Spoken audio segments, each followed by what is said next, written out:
real data scientists, the high-end data scientists, are mostly PhDs. They often come out of physics, out of statistics.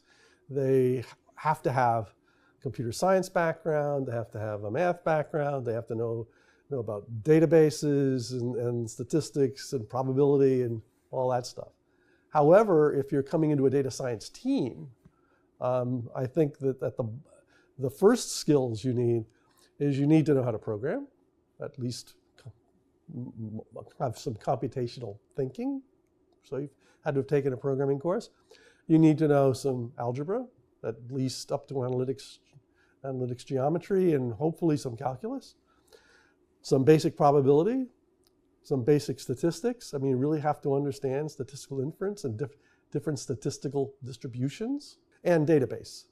I mean, one of the easiest places to start is relational databases, which stores lots and lots of our data. So people can first walk before they can run by at least understanding about computers and databases and how we store things.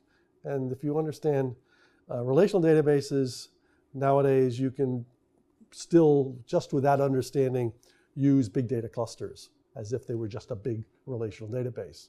You don't have to really understand the whole MapReduce programming model. But then, as you go further up in the field, then you have to know a lot of computer science theory and statistics. It's really, and probability. It's really the intersection of them that the high-end data scientists, the PhD data scientists, work with.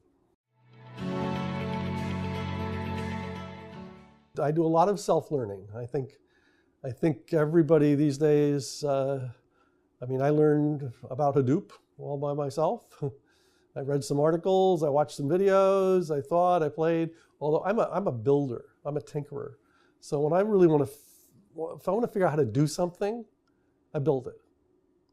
I mean, my first HPC cluster, I'd heard about this term, a Beowulf cluster. And again, I'm like, what the hell's that?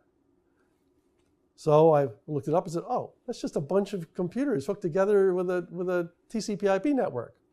That's pretty easy. So we got a grant from Citibank, and we built a five thing cluster.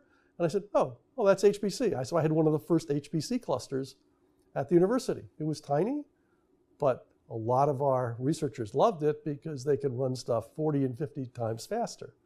So I think one of the ways you learn things is you do them. You have to do them. And these online learning platforms, especially now that we have things like IPython and Jupyter Notebooks and I guess Zeppelin, means that you can actually go in and take some of these courses and you can do things right then. And you can see them and feel them and play with them.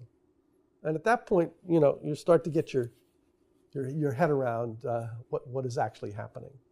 Motivation is the key problem in all of these, is how to keep people motivated and how, and I think the badge system that the Big Data University has is one of the ways, is how do you get people to keep going through? But if they want to, they can't. Right? It's up to the individual too. So they have to understand what the goal is.